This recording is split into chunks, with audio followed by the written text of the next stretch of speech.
దేవునికి స్తోత్రం. మీ అందరికీ నా వందనాలు. స్వామి ఇచ్చిన దేవాదేవునికి స్తోత్రాలు. మీరందరూ బాగున్నారా?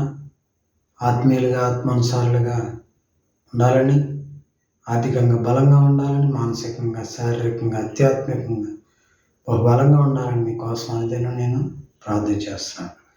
నా కోసం, నా కుటుంబం కోసం మీరు అందరూ ప్రార్థన చేయండి. ఎంతోమంది మనకి కళ్ళకి కనబడుతున్న ఎంతోమంది జనులు లోకంలో సాతానుకి బానిసలై ఇష్టానుసారంగా జీవిస్తున్న ప్రజలు మన బంధువులు, మన చుట్టుపక్కల, మన స్నేహితులుగా, మన ఇరుగు పొరుగు వారుగా ఎంతోమంది ఉన్నారు. వాళ్ళకి ప్రభువుని యేసుక్రీస్తు ప్రేమ సువార్త ప్రకటించాలి. ఇంతవరకు మన కోసం మనం జీవించాం, కానీ ప్రభువుని యేసుక్రీస్తు పరిచర్య నిమిత్తం నశించిపోయే ఆత్మల పట్ల భారం కలిగి మనం జీవించాలి. మన పని మనం చేసుకుంటూ ఇతరులకి మనం నమ్మిన ప్రభువుని యేసుక్రీస్తు దేవదేవుడిని పరిచయం చేయాలి. ఎందుకంటే మనం మంచిగా ఉండడం కాదు, కానీ ఇతరులు కూడా దేవుణ్ణి ఉత్తముడని రుచి చూసి తెలుసుకోవాలి. ఈ లోక సంబంధంగా ఉన్న నన్ను, అంటే నా పేరు శ్రీహరి, ఈ లోక సంబంధంగా అనేక పూజలు పురస్కారాలు చేశాను నా జీవితంలో. కానీ ప్రభువుని యేసుక్రీస్తుని నేను ఎంతగానో దూషించాను, కానీ ఆయన నన్ను పట్టుకున్నాడు. ఆయన ఉత్తముడని రుచి చూచి తెలుసుకున్నాను. నేను అన్ని ఇంజన్లు చేస్తాను, కానీ నా హృదయాన్ని బాగు చేసిన వాడు నా ప్రభు అయిన యేసుక్రీస్తు. అన్ని వెహికల్స్ ఇంజన్లని నేను చేస్తాను. ప్రతి ఒక్క వెహికల్ నేను తయారు చేసింది మనిషి అయితే, మనని తయారు చేసింది ప్రభు అయిన యేసుక్రీస్తు. ఆయన చేతులతో తయారు చేసుకొనబడ్డాం. ఎందుకంటే ఆయనకి ఇష్టమైన బిడ్డలుగా మనం జీవించాలని ఆయన చేతితో మనల్ని తయారు చేశాడు. విలువ పెట్టి కొనబడిన వారు. ఎందుకంటే ఆయన రక్త మాంసాలను మన కోసం దారిపోసి మనం కొనుక్కున్నాడు. నా జీవితంలో ఇలోక సంబంధంగా జీవిస్తున్న నన్ను ప్రభు అయిన యేసుక్రీస్తు ఆయన ప్రేమ నన్ను ఆకర్షించింది. రుచి చూసి నేను ప్రభు అయిన యేసుక్రీస్తుని ఎరిగన్నాను. ఆ రుచి చూసిన దేవుణ్ణి ఇతరులకు పరిచయం చేయాలని నా ఆశ. మనం ఏదన్నా మంచి రెస్టారెంట్కి వెళ్ళినప్పుడు అక్కడున్న ఆహారం నచ్చితే 10 మందికి చెప్తాం. మన ప్రభు అయిన యేసుక్రీస్తుని ఏ రీతిగా మనం ఉత్తముడని రుచి చూసి తెలుసుకున్నప్పుడు మనతో సరిపెట్టుకోవడానికి ఉండడానికి వీల్లేదు. ఎందుకంటే మన గుండెలో ఆయన భారాన్ని ఇచ్చాడు. ఇతరులు నశించిపోతుంటే ప్రజలు నువ్వు ఎలాగా మౌనంగా ఉంటావు, నా రక్షణ సువార్త నువ్వు ప్రకటించు అన్నప్పుడు మనం ప్రభు ప్రేమను కలిగి ఇతరుల కోసం, మంచి కోసం మనం ఎప్పుడైతే ప్రయాసపడతామో ఆయన ప్రేమని చూపించగలుగుతాం. ఆయన సన్నిధిని ప్రతి ఒక్కరు అనుభవించాలి. ఆయన బిడ్డలుగా పరలోక రాజ్యంలో, అంటే స్వర్గంలో, ఆయన సన్నిధిలో యుగయుగాలు ప్రతి ఒక్కరు జీవించాలి. ఎందుకంటే లోకం భయంకరంగా ఉంది. సాతాను గుప్పెట్లో ఉన్నాడు. లోకం సాతాను చేతిలో ఉంది. కాబట్టి ఇరుకైన ప్రదేశం దేవుని ప్రదేశం. ఆ ఇరుకులో ప్రవేశించేవారు చాలా తక్కువ మంది. విశాలమే కోరుకుంటారు.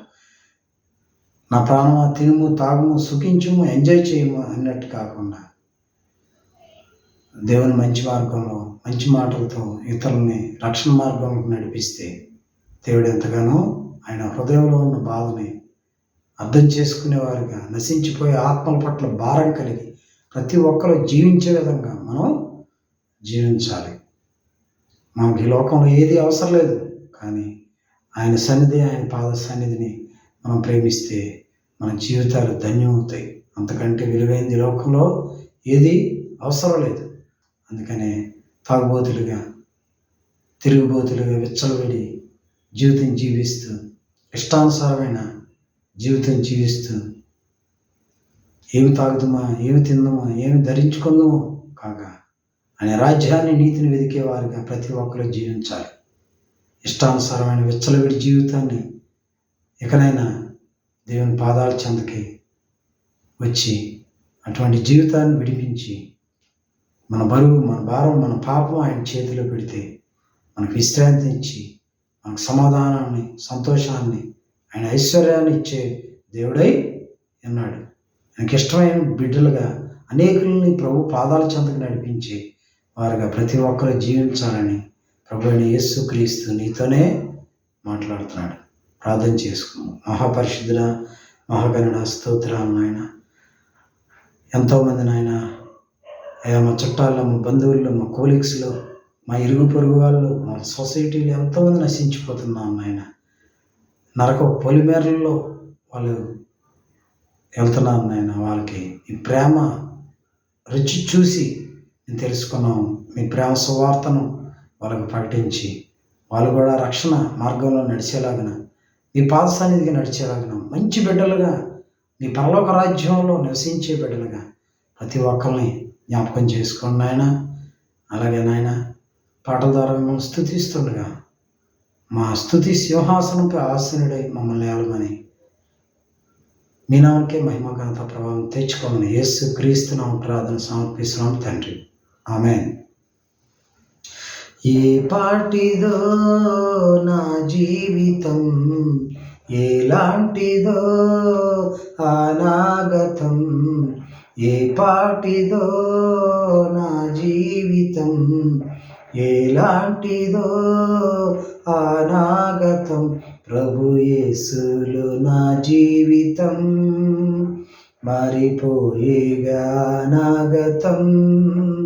ప్రభు యేసులో నా జీవితం మారిపోయేగా అనాగతం. నన్ను ప్రేమించిన, నాకై మరణించిన, నన్ను విడిపించిన యేసుకే. నన్ను ప్రేమించిన, నాకై మరణించిన, నన్ను విడిపించిన యేసుకే.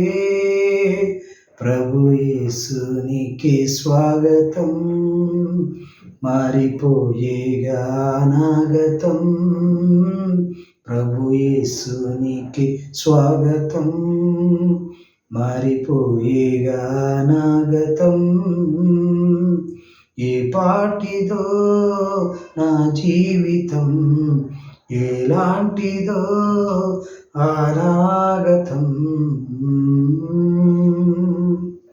ఎందుకో పుట్టానని, నా బ్రతుకే దండగని, పనికిరాని వాడనని, పైకి అసలే రాలేనని.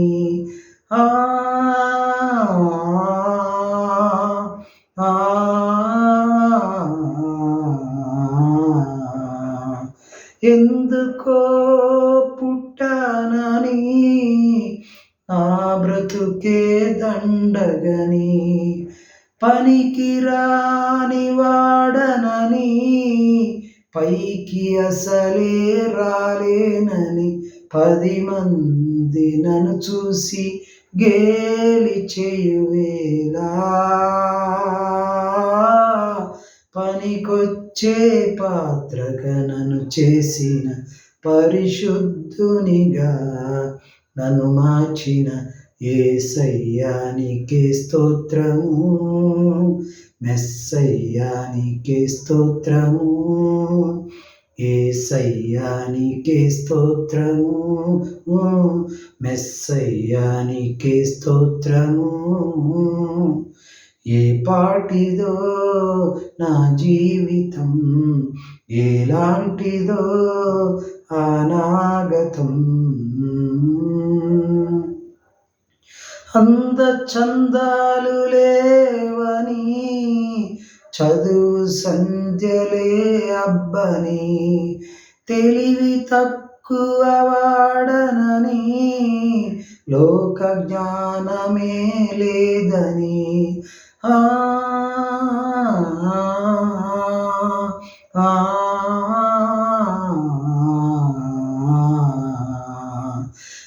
అందచందాలు లేవని, చదువు చంద్యలే అబ్బని, తెలివి తక్కువ వాడనని, లోక జ్ఞానమే లేదని, 10 మంది నన్ను చూసి గేలి చేయువేళ,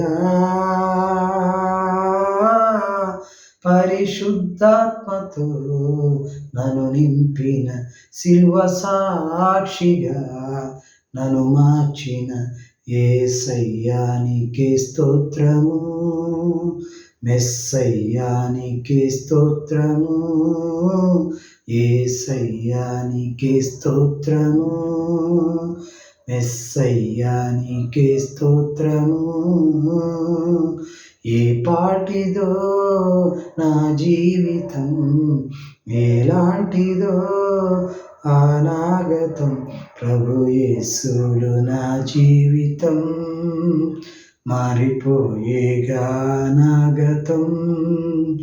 నన్ను ప్రేమించిన, నాకై మరణించిన, నన్ను విడిపించిన యేసుకే, నన్ను ప్రేమించిన, నాకై మరణించిన, నన్ను విడిపించిన యేసుకే, ప్రభు యేసునికే స్తోత్రము, మారిపోయేగా అనాగతం, ప్రభు యేసునికే స్వాగతం, మారిపోయేగా అనాగతం. ఏ పాటిదో నా జీవితం, ఎలాంటిదో అనాగతం. ప్రార్థన చేసుకున్నాం. మహాపరిశుద్ధుడా, మహాగణన, స్తోత్రాలు నాయన. ఎంత మంచి దేవుడు నాయన, ఎంత గొప్ప దేవుడు నాయన. మీకు ఇష్టమైన ప్రియులుగా, మీకు ఇష్టమైన పాత్రలుగా మమ్మల్ని వాడుకోండి నాయన. ఏ యోగ్యత లేని, ఏ అర్హత లేని మమ్మల్ని నాయన మీరు ప్రేమించినందుకు మీకు వందనాలు నాయన. మీ విలువైన రక్తాన్ని, విలువైన ప్రాణాన్ని మా కోసం దారిపోసినందుకు మీకు స్తోత్రాలు నాయన. విలువ పెట్టి కొనబడిన వారు నాయన మీ సొత్తయ్య. పాటల ద్వారా మీ నామకి మహిమ, మీ నామకి ఘనత, మీ నామకి ప్రభావం తెచ్చుకున్నందుకు వందనాలు నాయన. వాక్యం ద్వారా నాతో మాతో మాట్లాడమని యేసు క్రీస్తు నామ ప్రార్థన సమర్పిస్తున్నాం తండ్రి, ఆమేన్. ఈ లోకంలో ఆయన కుమారులుగా మనం జీవించాలంటే ఆయన స్వరం మనం ఎరిగి జీవించాలి. ఆయనకి ఇష్టమైన వారుగా మనం జీవించినట్లయితే మనం ఎంతో ధన్యులు, ఎంతో భాగ్యవంతులు. అందుకనే దేవుడు ఈ సమయంలో మాట్లాడుతున్నాడు. నీవు నా కుమారుడు, నేడు నేను నిన్ను కంటిని. కుమారుడి యొక్క లక్షణాలు మరియు ప్రయోజనాలు.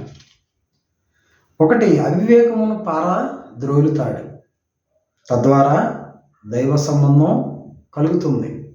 2, పాపమును పరిహరిస్తాడు, తద్వారా దైవ పరిశుద్ధత కలుగుతుంది. 3, నరకమును తప్పిస్తాడు, తద్వారా దైవరాజ్యము కలుగుతుంది. నా ప్రియ నేస్తమా, కుమారుడు అనగా కేవలం పుత్రుడు కాదు, పాపమును పరిహరించువాడు, పున్నామా అనే నిత్య నాశనం స్థలము నుండి రక్షించువాడు, ఆత్మను వెలుగులో నడిపించువాడు, దైవత్వముతో నిండినవాడు, అధికారంతో, కృపతో, సత్యముతో పరిపూర్ణుడైన వాడు. ఈ మహిమగల కుమారుడే ప్రభువైన యేసు క్రీస్తు. నేడు నీ హృదయాన్ని తెరిచి ఆయన యందే నీ విశ్వాసమును ఉంచుము. ఆయన నీ జీవనాన్ని మారుస్తాడు, పాప బంధకాలన్నిటి నుండి విమోచిస్తాడు. నీకు నూతన హృదయాన్ని, నూతన దారిని, నూతన ఆశను అనుగ్రహిస్తాడు. నూతన హృదయాన్ని, నూతన దారిని, నూతన ఆశను ఆయన అనుగ్రహిస్తాడు. అందుకనే ప్రభువైన యేసు క్రీస్తు నీతోనే ఈ సమయంలో మాట్లాడుతున్నాడు. ఆయన ఏమంటున్నాడు? నీవు నా కుమారుడవు, నేడు నేను నిన్ను కంటిని అని ప్రభువైన యేసుక్రీస్తు ఆయన వాక్యం ద్వారా మనతో మాట్లాడుతున్నాడు. అపోస్తుల కార్యాలు 13వ అధ్యాయం 33వ వచనం.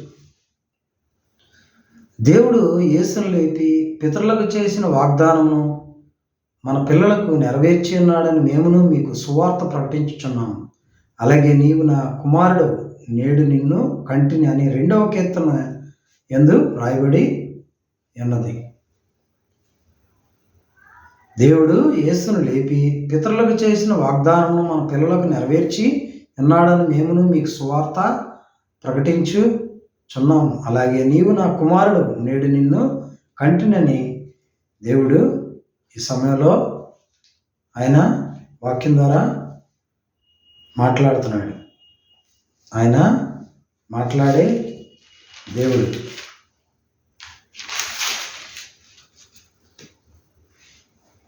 అలాగే ఆదికాండం 3వ అధ్యాయం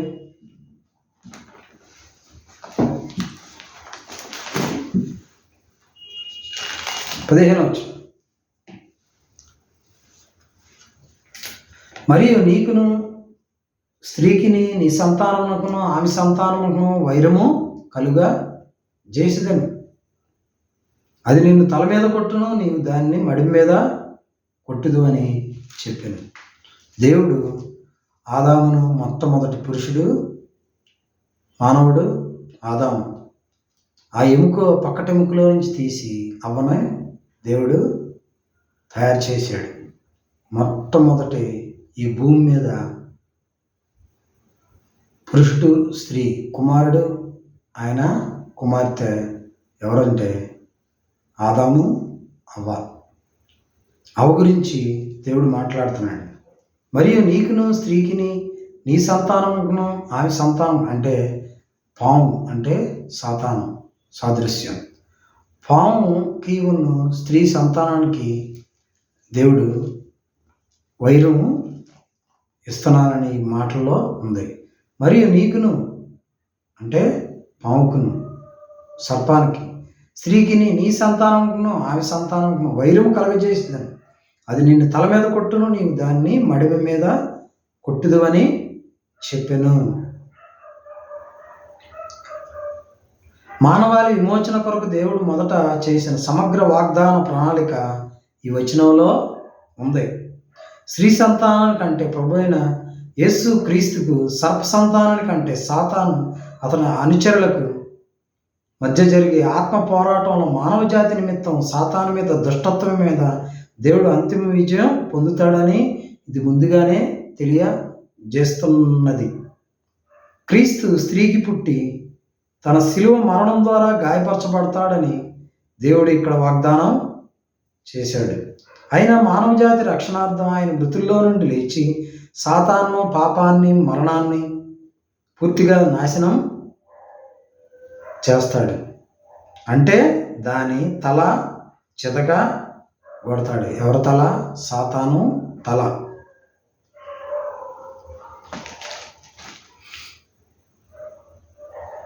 అలాగే హెబ్రీయులకు రాసిన పత్రిక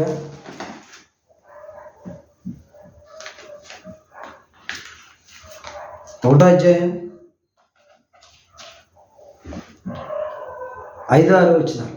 ఏలయనగా నీవు నా కుమారుడు, నేను నేడు నిన్ను కనియున్నాను అనియు, ఇదియుగాక నేను ఆయనకు తండ్రినైందును, ఆయన నా కుమారుడైండును అనియు ఆ దూతల్లో ఎవరితోనైనా ఎప్పుడైనా చెప్పినా, మరి ఆయన భూలోకమునకు ఆది సంభూతిని మరల రప్పించినప్పుడు దేవుని దూతలందరూ ఆయనకు నమస్కారం చేయవలనని చెప్పుచున్నాడు.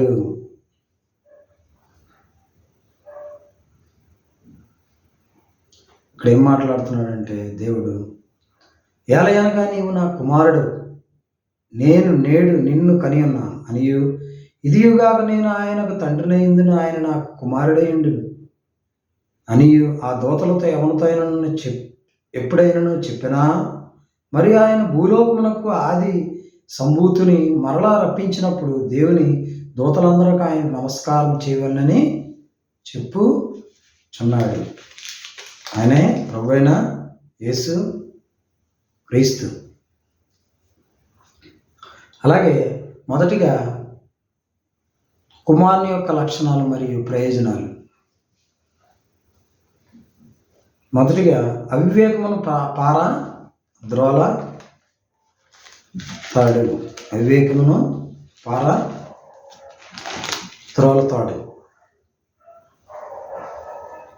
1 యోహాను పత్రిక 5వ అధ్యాయం 19వ వచనం. మనము దేవుని సంబంధులమనియు లోకమంతయు దృష్టిని ఎందున్నదనియు ఎరుగుదుము. మనము దేవుని సంబంధులు, లోకమంతయు దృష్టిని ఎందున్నదనియు ఎరుగుదుము. సాతాను ఈ లోకపు దేవుడు అనే సత్యాన్ని గుర్తించని పక్షంలో కొత్త నిబంధన సరిగ్గా ఎన్నడూ అర్థం చేసుకోలేము. అతడు దుష్టుడు. అతని అధికారం నేటి దుష్టయుగాన్ని నియంత్రిస్తున్నది. 1, పాపులైన ప్రజలు చెడుగు, క్రూరత్వం, అన్యాయం, దుష్టత్వంతో నిండి ఉన్న భక్తిహీనమైన ఈ లోకాన్ని దేవుడు ప్రత్యక్షంగా నియంత్రిస్తున్నాడని లేఖనం బోధించడం లేదు. లోకంలో ఉన్న శ్రమ అంతటికీ ఆయన ఏ విధంగానూ కారణం కాదు, అనగా ఆయన అలాగని కోరడం లేదు. లోకంలో జరుగుతున్న ప్రతి ఒక్కటి దేవుని పూర్ణచిత్తం కాదు. ప్రస్తుత కాలంలో లోకం దేవుని రాజ్యాధికారం క్రింద లేదని బైబిల్ సూచిస్తున్నది. అయితే లోకం సాతానుకు బానిసై దేవునిపైన, ఆయన పరిపాలన పైన తిరుగుబాటు చేస్తూ ఉంది. ఈ స్థితిని బట్టి క్రీస్తు మరణించి లోకాన్ని దేవునితో సమాధానపరచాలని వచ్చాడు. పాపంతో, చెడుగుతో, ఆత్మీయ నిలువెచ్చని తనంతో తీవ్ర పోరాటం జరపవలసిన బాధ్యత నుండి మనం తప్పించుకునేందుకు దేవుడు సమస్తమును తన స్వాధీనంలో ఉంచుకున్నాడని మనం ఎప్పుడూ చెప్పకూడదు. 2, అయినప్పటికీ భక్తిహీనమైన ఈ లోకాన్ని దేవుడు తన స్వాధీనంలో ఉంచుకున్నాడన్న భావం కూడా ఉంది. దేవుడు సార్వభౌముడు కాబట్టి సమస్తం ఆయన అనుమతిని బట్టి, ఆయన పర్యవేక్షణలో జరుగుతుంది. లేదా కొన్నిసార్లు ఆయన సంకల్పాన్ని బట్టి నేరుగా ఆయన ప్రమేయం వలన సంభవిస్తాయి. ప్రస్తుత చరిత్రలో దేవుడు లోకంపై తన సార్వాధిపత్యాన్ని పరిమితం చేసుకున్నాడు. అయినప్పటికీ తన తాత్కాలికంగా మాత్రమే ఆయన జ్ఞానం చేత నిర్ణయింపబడిన సమయంలో సమస్తమైన దుష్టత్వాన్ని, సాతాను ఆయన నాశనం చేస్తాడు. అప్పుడు మాత్రమే ఈ లోకరాజ్యం మన ప్రభువు రాజ్యం, మన క్రీస్తు రాజ్యం అవుతుంది. ఆయన నిరంతరం పరిపాలిస్తాడు అని దేవుడు తన వాక్యం ద్వారా మాట్లాడుతున్నాడు. అలాగే యోహాను సువార్త 1వ అధ్యాయం 18వ వచనం.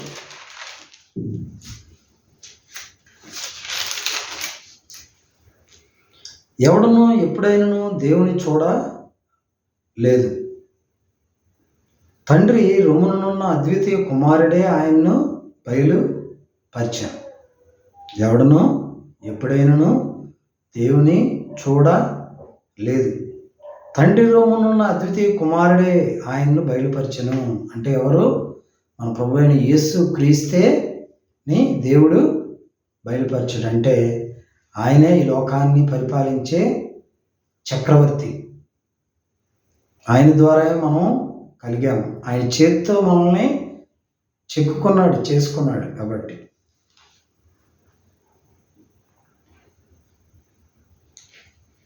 అలాగే 2, 1వదిగా అవివేకమును పారద్రోలతాడు. తద్వారా దైవ సంబంధం కలుగుతుంది. 2వదిగా పాపమును పరిహరిస్తాడు. యెషయా గ్రంథం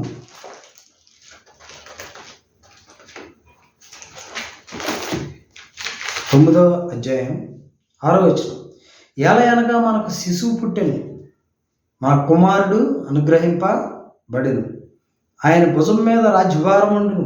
ఆశ్చర్యకరుడు, ఆలోచనకర్త, బలవంతుడైన దేవుడు, నిత్యుడకు తండ్రి, సమాధానకర్తకు అధిపతి అని అతనికి పేరు పెట్టబడును. ఆయన ఎవరు? ఆశ్చర్యకరుడు, ఆలోచనకర్త, బలవంతుడైన దేవుడు, నిత్యుడగు తండ్రి, సమాధానకర్తయగు అధిపతి అని అతనికి పేరు పెట్టబడును.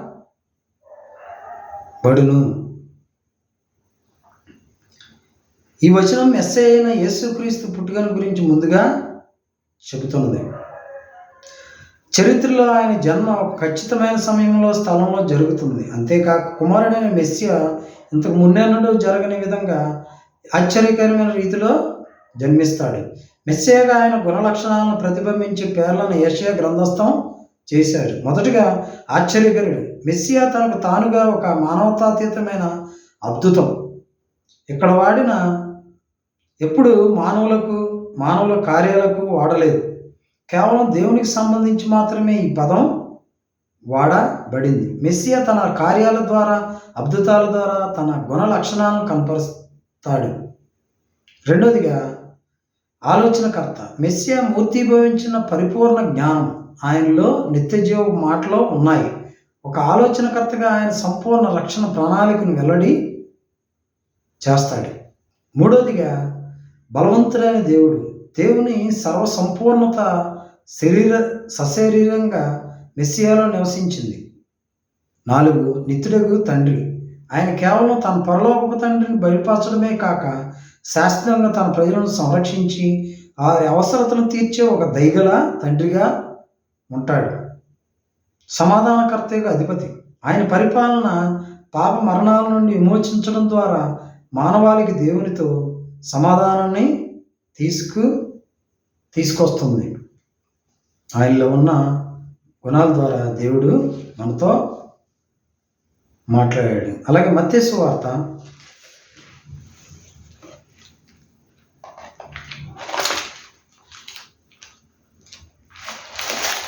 1వ అధ్యాయం 21-22 వచనాలు. ఆమె యొక్క కుమారుని కనును, తన ప్రజలను వారి పాపం నుండి ఆయనే రక్షించను గనుక ఆయనకు యేసు అని పేరు పెట్టుదు వనెను. ఇదిగో కన్యక గర్భవతి కుమారుని కనును, ఆయనకి ఇమ్మానుయేలు అని పేరు పెట్టుదురు.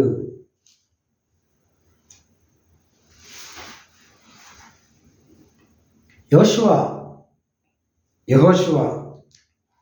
యేసు అన్నది అంటే ప్రభువే రక్షణ అని అర్థం. ఇది మరియ కుమారుని భావికాలపు పనిని, సువార్త ప్రారంభ వాగ్దానాన్ని వివరిస్తున్నది. యేసు రక్షకునిగా తన ప్రజలను వారి పాపం నుండి రక్షించును అని రాసి ఉంది. ఆత్మను, జీవితాన్ని నాశనం చేసే పాపం మానవజాతికి బద్ధ శత్రువు. పాపాన్ని పరిహరించి యేసు మరణం ద్వారా శుద్ధీకరించి పరిశుద్ధాత్మ శక్తి ద్వారా ఎవరైతే యేసు వైపు తిరుగుతారో వారిని పాప దోషము నుండి, దాని దాస్యము నుండి ఆయన స్వతంత్రులుగా చేస్తాడు. కన్యక కుమారుని కనును. కన్య మరియు పరిశుద్ధాత్మ ద్వారా యేసుక్రీస్తును గర్భం ధరించిందని మానవ మాతృడైన తండ్రి ప్రమేయం లేకుండానే కన్యకు ఆయన జన్మించాడని మత్తయి, లూకా సువార్తికులు ఇద్దరు ఏకీభవించారు. యేసు కన్యకు జన్మించాడన్న సిద్ధాంతాన్ని ఆధునిక వేదాంతులు అనేక సంవత్సరాలుగా వ్యతిరేకిస్తున్నారు. అయినా కన్యక గర్భవతి కుమారుని కనుక ఆయనకి ఇమ్మానుయేలు అని పేరు పెట్టును అన్న ఏషియా ప్రవచనం అమోఘం. ఇమ్మానుయేలు అన్న హెబ్రూ పదానికి దేవుడు మనకు తోడై ఉన్నాడని అర్థం. దీన్ని క్రీస్తు జననానికి 700 సంవత్సరాలకు ముందే ఏషియా ప్రవచించాడు. 1 కన్యక అన్నది కన్యకకు ఏషియా ప్రయోగించిన వివాహ వయస్సు గల కన్యక అని అర్థం.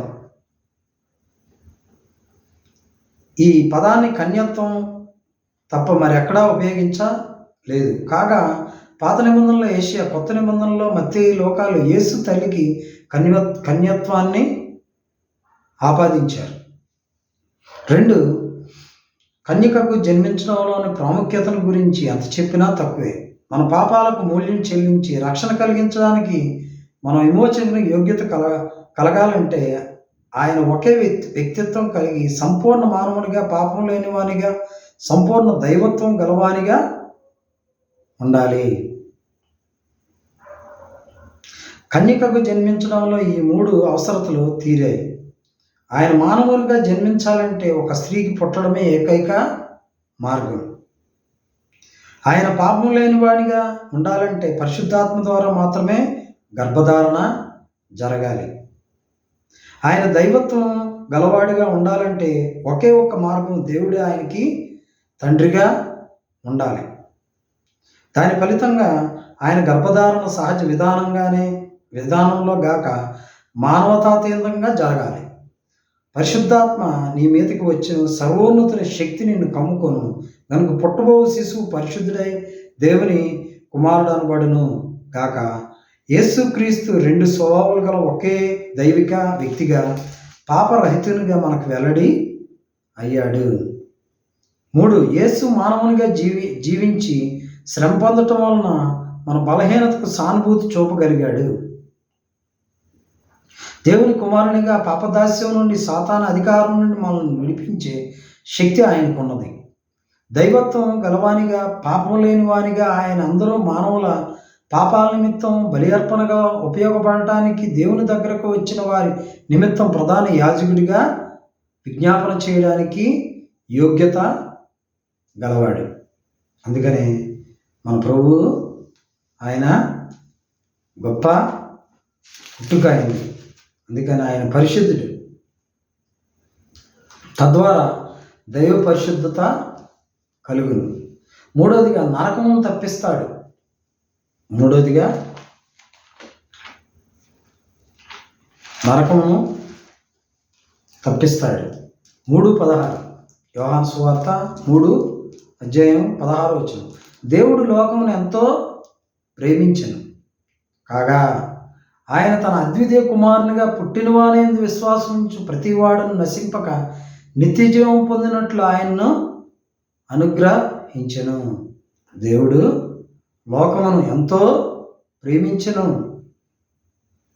కుమారుడు లోకానికి అనుగ్రహింపబడ్డాడు. ఆయన తన అద్వితీయ కుమారునిగా పుట్టినవానియందు విశ్వాసం ఉంచు ప్రతివాడును నశింపక నిత్యజీవం పొందినట్లు ఆయన్ను అనుగ్రహించెను. మనుష్యులు వెలుగును ప్రేమింపక చీకటినే ప్రేమించిరి.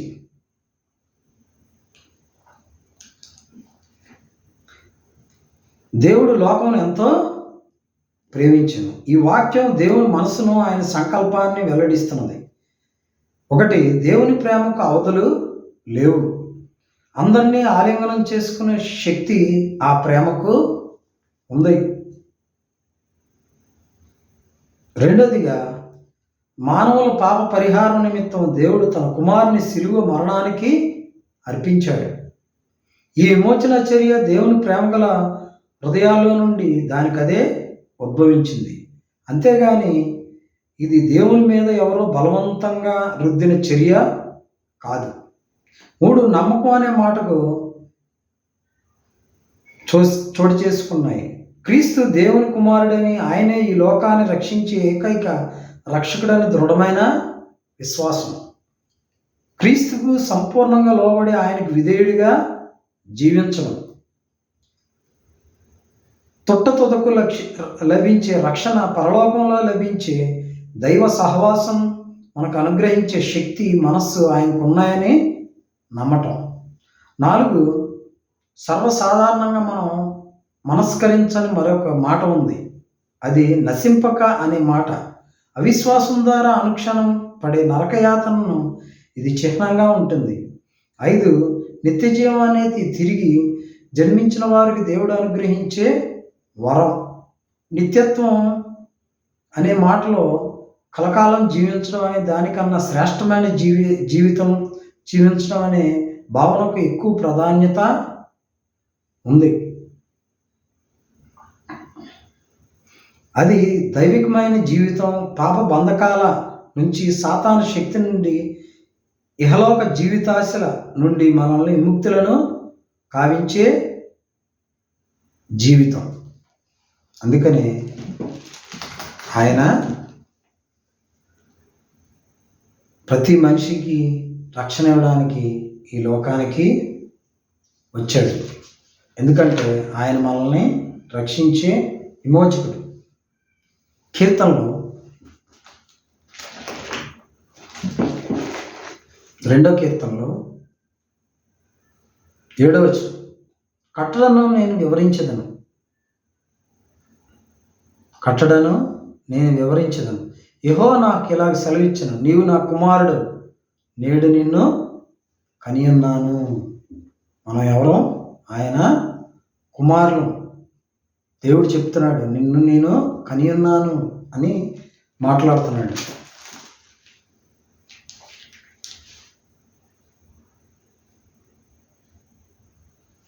హెబ్రీయులు రాసిన పత్రిక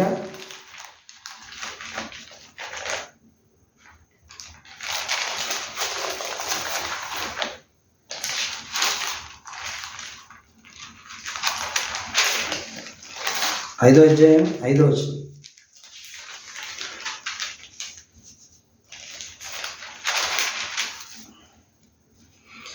అటువలే క్రీస్తు కూడా ప్రధాన యాజకుడకు తను తానే మహింపరచుకొనలేదు గాని, నీవు నా కుమారుడు, నేను నేడు నిన్ను కనియున్నాను అని ఆయనతో చెప్పిన వాడే ఆయన్ని మహింపరచెను. ఎవరో కుమారుడు? ప్రభువైన యేసుక్రీస్తు.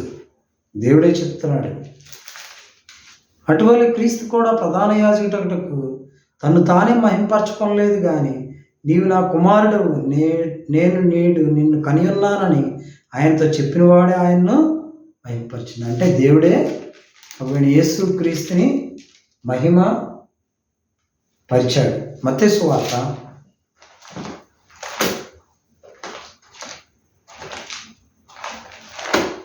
3వ అధ్యాయం 17వ వచనం, మరియు ఇదిగో ఈయనే నా ప్రియ కుమారుడు, ఈయన యందు నేను ఆనందించుచున్నానని ఒక శబ్దము ఆకాశము నుండి వచ్చెను. అంటే తండ్రే, దేవదేవుడైన దేవుడే ఈయన నా ప్రియ కుమారుడు, ఈయన యందు నేను ఆనందించుచున్నానని ఈ యొక్క శబ్దం ఆకాశం నుండి వచ్చెను. త్రిత్వం ఉదాహరణ. త్రిత్వం యొక్క స్పష్టమైన అర్థం, దాని ప్రత్యక్షత యేసు బాప్తిస్మంలో చూడగలం. 1, యేసుక్రీస్తు యోర్దాను నదిలో బాప్తిసం పొందాడు. ఆయన దేవునితో సమానుడని ప్రకటించడం జరిగింది. 2, తండ్రితో సమానుడైన పరిశుద్ధాత్మ పౌర రూపంలో యేసు మీదకి దిగివచ్చాడు. 3, ఆయన యందు నేను ఆనందించుచున్నానని తండ్రి అయిన దేవుడు ప్రకటించాడు. అలా సమానులైన 3 దివ్య వ్యక్తులు అక్కడ ఉన్నారు. ఈ సంఘటనను ఇది కాక మరే విధంగా వ్యాఖ్యానించిన అది లేఖనమంతటికి వ్యతిరేకంగా మాట్లాడినట్లు అవుతుంది. దేవుని గూర్చిన త్రిత్వవాద అవగాహన ఈ 3 దైవ వ్యక్తుల ఐక్యత, వారు ఒకే దేవుడని బోధిస్తున్నది. ఆయన దేవుడు త్రిత్వంలో తాగి ఉన్నాడు. తండ్రి, కుమార, పరిశుద్ధాత్మ, ఆయనే ఒకే దేవుడు. అలాగే మత్తయి సువార్త 17వ అధ్యాయం 5వ వచనం, అతను ఇంకనూ మాట్లాడుచుండగా ఇదిగో ప్రకాశమానమైన ఒక మేఘం వారిని కమ్ముకొనెను. ఇదిగో ఈయన నా ప్రియకుమారుడు, ఈయన యందు నేను ఆనందించున్నాను, ఈయన మాట వినుడనే ఒక శబ్దము ఆ మేఘములో నుండి పుట్టెను. అతడు ఇంకనూ మాట్లాడుచుండగా ఇదిగో ప్రకాశమైన ఒక మేఘము వారిని కమ్ముకొనెను. ఇదిగో ఈయన నా ప్రియకుమారుడు, ఈయన యందు నేను ఆనందించుచున్నాను, ఈయన మాట వినుడని ఒక శబ్దము ఆ మేఘములో నుండి పుట్టెను అని దేవుడు మన వాక్యం ద్వారా మాట్లాడుతున్నాడు. అలాగే 2వ సమూయేలు గ్రంథము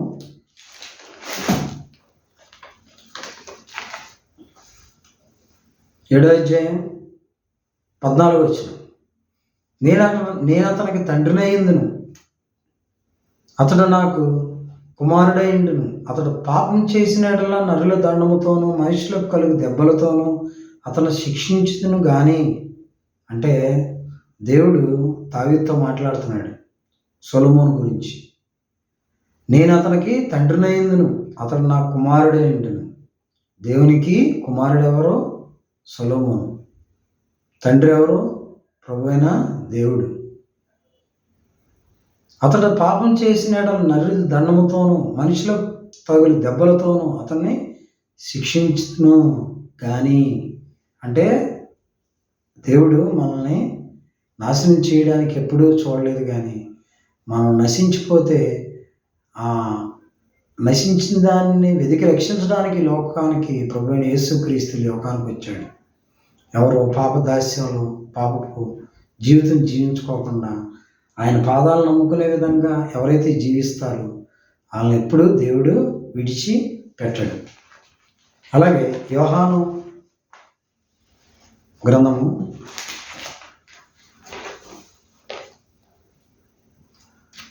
1వ అధ్యాయం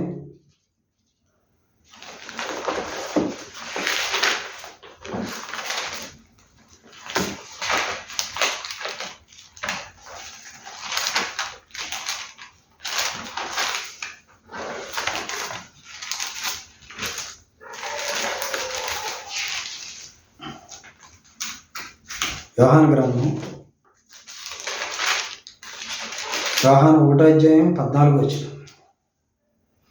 ఆ వాక్యం శరీరధారి కృపాసత్య సంపూర్ణంగా మన మధ్య నివసించను. తండ్రి వలన కలిగిన అద్వితీయ కుమారుని మహిమ వలె మనం ఆయన మహిమను కనుగొంటివి. ఆయన వాక్య స్వరూపి. ఆది అందు వాక్యం ఉండను, వాక్యము దేవుని యొద్ద ఉండను, వాక్యము దేవుడు ఉండను. ఆ వాక్యమే కృపాసత్య సంపూర్ణై ప్రభువైన యేసుక్రీస్తుగా ఈ లోకానికి వచ్చి ఉన్నాడు. శరీరధారిగా వచ్చిన క్రీస్తు. ఆ వాక్యము శరీరధారి కృపాసత్య సంపూర్ణుడిగా మన మధ్య నివసించును. తండ్రి వలన కలిగిన అద్వితీయ కుమారుని మహిమ వలె మనం ఆయన మహిమను కనుగొంటివి.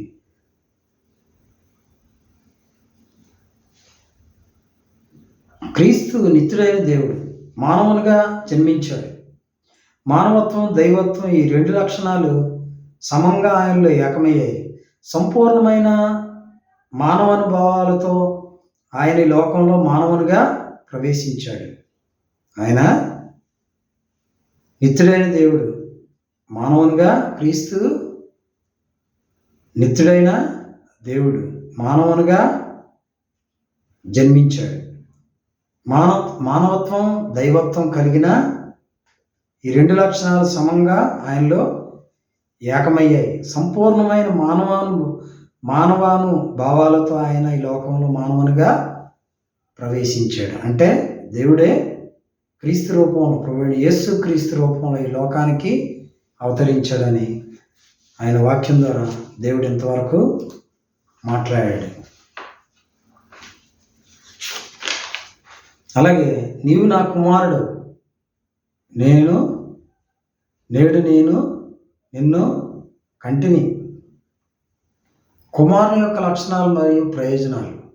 1, అవివేకమును పారద్రోలుతాడు, తద్వారా దైవ సంబంధం కలుగుతుంది. 2వదిగా పాపమును పరిహరిస్తాడు, తద్వారా దైవ పరిశుద్ధత కలుగుతుంది. 3వదిగా నరకమును తప్పిస్తాడు, తద్వారా దైవరాజ్యం కలుగుతుంది. నా ప్రియనేస్తమా, కుమారుడు అనగా కేవలం పుత్రుడు కాదు, పాపమును పరిహరించువాడు, పున్నమా అనే నిత్య నాశన స్థలము నుండి రక్షించువాడు, ఆత్మను వెలుగులో నడిపించువాడు, దైవత్వంతో నిండినవాడు, అధికారంతో, కృపతో, సత్యంతో పరిపూర్ణుడైన వాడు.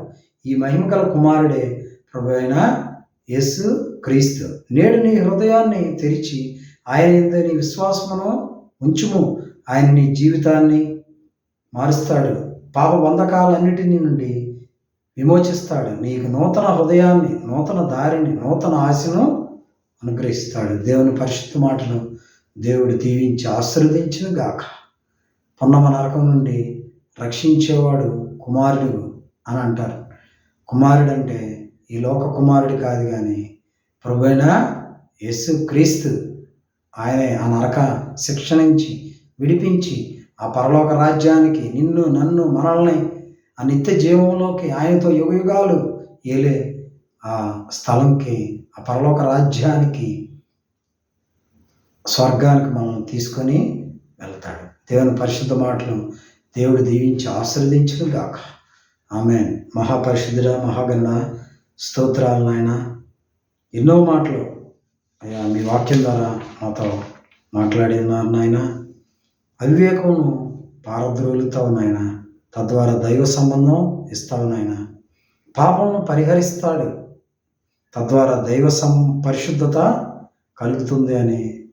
రెండోదిగా, మూడోదిగా నరకమును తప్పిస్తావు, తద్వారా దైవరాజ్యం కలుగుతుంది. అవును నాయన, మీ రాజ్యానికి చేరే మనసుని అయా నశించిపోయే ఆత్మల పట్ల భారం కలిగి ఇంతవరకు మీరు వాక్యం ద్వారా అయా ప్రతి ఒక్కరితో మాట్లాడినందుకు మీకు వందనాలు, స్తోత్రాలు చెల్లిస్తూ ప్రతి ఒక్కరు మీ రాజ్యానికి చేర్చి మీ కుమారులుగా కుమార్తెలుగా ముద్రించమని యేసు క్రీస్తు నామమున ప్రార్థన సమర్పిస్తున్నాము తండ్రి. ఆమేన్. మా పరమ తండ్రి అయిన దేవుని ప్రేమ, కుమారుడైన యేసు క్రీస్తు కృప, పరిశుద్ధాత్మ ఆయన సన్నిధి సహవాసం ఎవరైతే యూట్యూబ్ ద్వారా, ఫేస్బుక్ ద్వారా, వాట్సాప్ ద్వారా, స్టేటస్ ద్వారా వాక్యాలు చూస్తున్నారో వాళ్ళకి ఆయన కృప, కాపుదల, భద్రత, ఆయన సన్నిధి దయచేసి ఆశీర్వదించును గాక. ఆమేన్.